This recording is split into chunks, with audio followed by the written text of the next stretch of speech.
ಎಂತ ಸುಂದರವಾದ ಸನ್ನಿವೇಶ. ಎರಡು ಪ್ರಣಯದ ಪಕ್ಷಿಗಳು ಸರಸ ಸಲ್ಲಾಪವಾಡುತ್ತಿರುವಾಗ ನಾನು ಬಂದು ನಿನಗೆ ತೊಂದರೆ ಕೊಟ್ಟಿದ್ದಕ್ಕೆ ನನ್ನನ್ನು ದಯವಿಟ್ಟು ಕ್ಷಮಿಸಿ. ಏಕೆ ಶಿಲೆಯಂತ ಶಬ್ದವಾಗಿ ನಿಂತಿದ್ದೀರಿ? ಸಾಗರ ನಿಮ್ಮ ಸರಸ ಸಲ್ಲಾಪದ ಪ್ರಣಯದ ಸನ್ನಿವೇಶ ನೋಡಿ ನಾನು ತೃಪ್ತನಾಗಿ ಧನ್ಯನಾಗುತ್ತೇನೆ.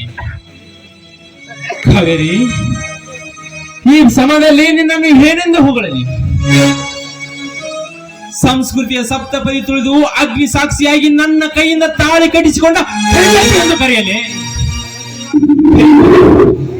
ಆದರೆ ಕಾಮದ ಕಿಚ್ಚಿನ ಬೀಗಿಂದ ಬಿದ್ದು ಅಲ್ಪ ಸುಖ ತೃಪ್ತಿಗಾಗಿ ಮಡಿವಂತನ ಮನಸ್ಸನ್ನ ಮಲಿನ ಮಾಡಿಕೊಂಡು ತನಗಿರುವ ಅಮೃತದ ಅಡಿಗೆಯನ್ನೇ ಬಿಟ್ಟು ಹೊಲಸಾದ ಹಸಿ ಮಾಂಸ ತಿನ್ನಲು ಹೋದ ಶ್ವಾನಕ್ಕೆ ಸತಿ ಎಂದು ಕರೆಯಲಿ. ಅಂದಾಗ ನೀನು ನನ್ನ ಸತಿಯಲ್ಲ, ಸಾಧ್ವಿಯ ಸೋಗಿನಲ್ಲಿ ಮಾನವಂತರ ಮನೆಯಲ್ಲಿ ಬದುಕುವ ಸತಿ ಸೂಳೆ ನೀನು.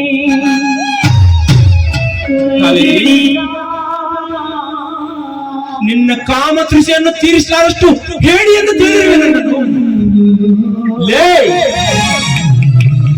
ನಿನ್ನಂತ 10 ಹೆಣ್ಣಿಗೆ ತೃಪ್ತಿ ಕೊಡುವ ಶಕ್ತಿ ನನ್ನಲ್ಲುಂಟು. ಒಂದೇ ಕಾರಣಕ್ಕಾಗಿ ಇಲ್ಲಿವರೆಗೆ ತಡೆದದ್ದು ಮತ್ತೆ ಆ ದೇವರು ನನಗೆ ಕಣ್ಣು ಕೊಡಲಿ. ಆ ದೇವರು ಕೊಟ್ಟ. ನೀನು ನನ್ನ ಜೀವಂತ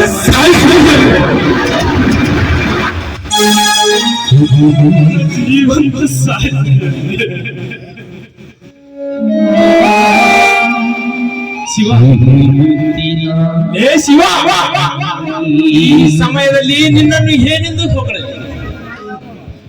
ನೀನು ಯಾರು? ಎಲ್ಲಿದ್ದೆ? ಏನಾಗಬೇಕಾಗಿದ್ದೆ? ಈಗ ಏನಾಗಿರುವ ಎಂಬ ಅರಿವು ನಿನಗೆ ಏನಾದರೂ ಇದೆಯಾ? ಕಸ ಗುಂಡಿ ಎಂಬ ಅರಣ್ಯದಲ್ಲಿ ಬಿದ್ದು 10 ತಾಯಿಗಳಿಗೆ ಪಾಲಾಗಿ ಹೋಗಬೇಕಾದವನು. ನಾ ಸಾಕಿದ ಗಿಳಿ ಒಲಿಸುತ್ತಿದ್ದು ಈ ಮಠಕ್ಕೆ ತಂದು ಹಣ್ಣು ಹಂಪುಲ ಅಮೃತವ ಕುಡಿಸಿ ಬೆಳೆಸಿದ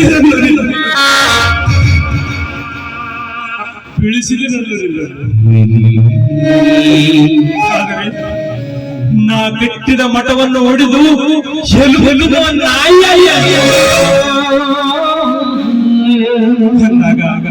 ನಿನ್ನೊಂದು ಏನೆಂದು ಕರೆಯಲಿ? ನನ್ನ ಮಗನೆಂದು ಕರೆಯಲಿ? ನನ್ನ ಹೆಂಡತಿ ನಿನಗೆ ತಾಯಿಯಾಗಲ್ಲ. ನನ್ನ ಶಿಷ್ಯನೆಂದು ಕರೆಯಲಿ? ಈ ಮಠದ ಪಾಠವನ್ನು ಕಲಿತಾ ಇಷ್ಟವಂತವನು ನೀನಲ್ಲ. ತಂದೆ ಎಂದು ಕರೆಯಲಿ? ನನ್ನ ಹೆಂಡತಿ ನನಗೆ ತಾಯಿಯಾಗಲ್ಲ. ನನ್ನ ತಮ್ಮನೆಂದು ಕರೆಯಲಿ? ನನ್ನ ಹೆಂಡತಿಗೆ ನೀನು ಮೈದುನಾಗಲ್ಲ. ನೀನೊಬ್ಬ ತಾಯಿ ಗಂಡ.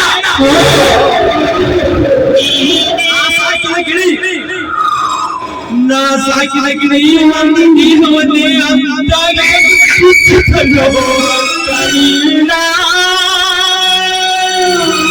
ಮುತ್ತಿನ ಗಿಣಿ ಕುಕ್ಕಿತಲ್ಲೋ ನಿನ್ನ ಹೊತ್ತಾಗಿ ಕುಕ್ಕಿತಲ್ಲೋ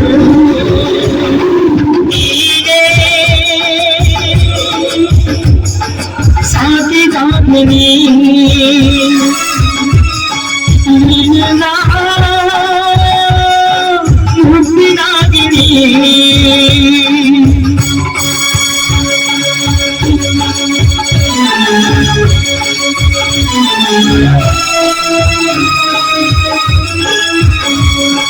ಚಂದದ ಚೂರಿ ಚಂದದ ತೋರಿ ಚಿನ್ನದ ಚೂರಿ ಚಂದದ ತೋರಿ ಕಣ್ಣಲ್ಲಿ ತುಂಬಿತಲ್ಲೋ ತುಂಬಿತಲ್ಲೋ ಮೀರಿದಲ್ಲೋ ಇಲ್ಲನೆ ತಾರ ಮೀರಿದಲ್ಲೋ ನೀನೇ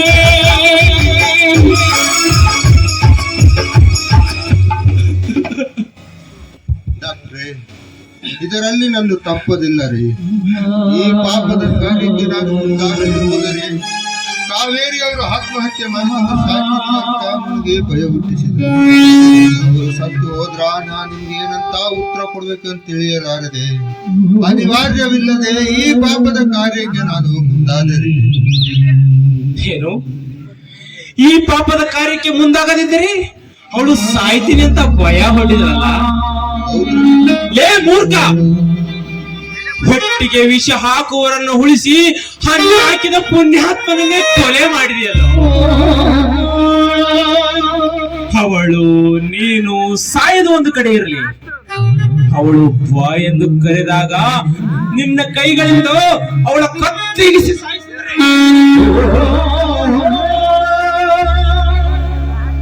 ನಿನಗೆ ಯಾಕೆ ಅಂತ ಒಂದು ಮಾತು ಕೇಳ್ತಿರ್ಲಿಲ್ಲ. ಇಲ್ಲ, ಈ ಮನೆಯ ಅನ್ನ ಉಂಡ ಋಣಕ್ಕಾಗಿ ನೀನೇ ಪ್ರಾಣ ಬಿಟ್ಟಿದ್ದರೆ ನಿಮ್ಮಪ್ಪನ ಮಗ ಅಂತ ಕರಿತಿದ್ದೆ. ಅದು ಹುಟ್ಟಿದ್ರೆ ತಾನೇ ಗೊತ್ತಾಗೋದು ನೀಚತನದ ರಕ್ತ ನೀಚತನದ ಕೃತ್ಯಕ್ಕೆ ಮುಂದಾಯ್ತು. ತಪ್ಪು ನಿನ್ನದಲ್ಲ, ನಿನಗೆ ಜನ್ಮ ನೀಡಿದ ತಂದೆ ತಾಯಿಯರದೇ ತಪ್ಪು. ಪ್ರವಾಹದಲ್ಲಿ ಮುಳುಗಬೇಕಾದ್ರೆ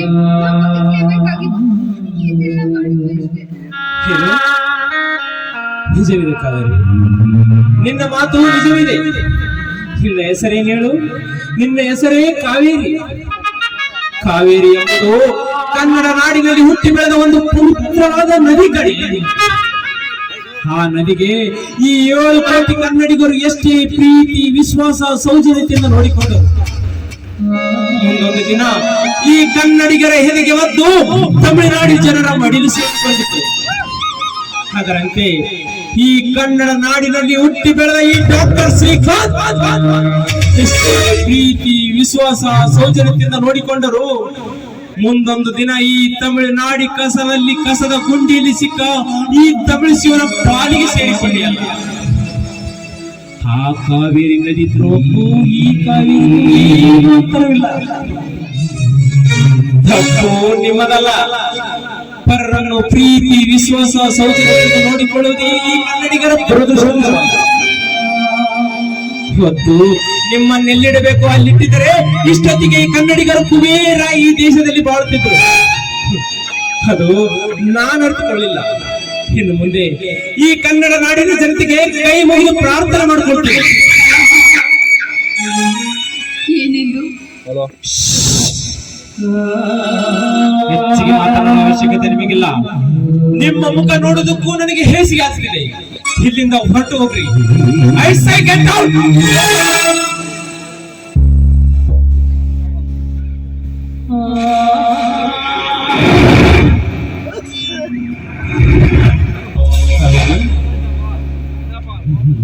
ನೀನು ಹೋಗುವ ಮುನ್ನ ನಾನು ಕೊಟ್ಟಿದ್ದು ಮರಳಿನ ವಾಪಸ್ ಪಡೆಯಬೇಕಲ್ಲ.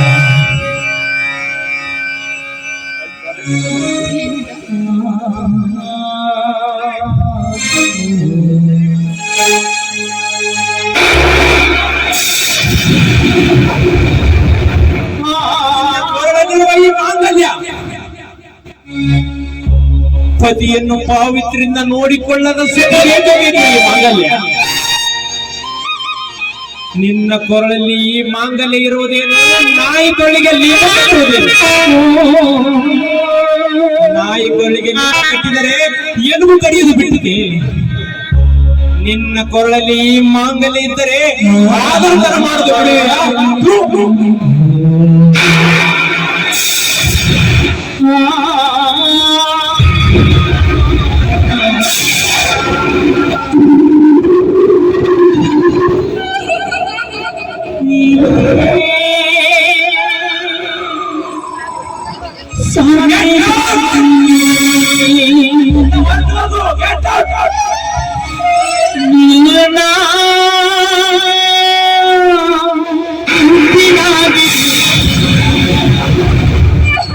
ಬೀಸೋ ಗಾಳಿ ಬಿರುಗಾಳಿಯಾಗಿ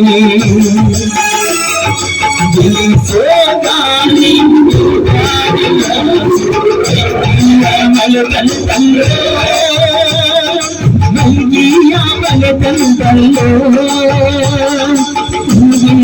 ಗಂದಿಯಲ್ಲೋ ಗಂದಿಯಲ್ಲೋ ಗಂದಿಯಲ್ಲೋ